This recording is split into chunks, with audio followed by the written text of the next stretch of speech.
Volevate la Calabria prima nelle graduatorie? Eccola, ma probabilmente non c'è tanto da sorridere, perché la Calabria è nelle posizioni di testa della classifica per regioni nel costo del carburante.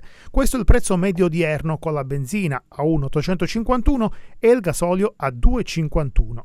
Come detto, nella classifica per regioni, per quanto concerne il gasolio, la nostra regione si colloca al quarto posto, con Valle d'Aosta, Sicilia e Friuli che fanno meglio, ovvero peggio, al sesto posto, se si considerano anche le province autonome di Trento e di Bolzano. Nella benzina nessuna peggio della Calabria fra le regioni, solo la provincia di Bolzano fa appunto peggio. Confrontando poi i valori calabresi attuali con quelli medi febbraio del 2026, emerge una crescita sensibile sia per la benzina sia per il gasolio. La benzina è passata da 1,653 a 1,851, con un aumento di circa 11,9%.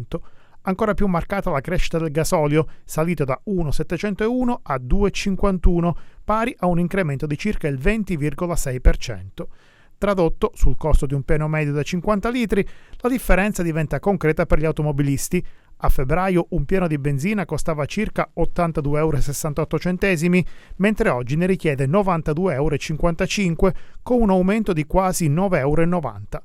Ancora più evidente l'impatto sul diesel, il pieno medio è passato da circa 85 € a 102,55 €, ovvero oltre 17,50 € in più rispetto a febbraio. Altra traduzione molto pratica: in questa classifica era meglio stare in coda.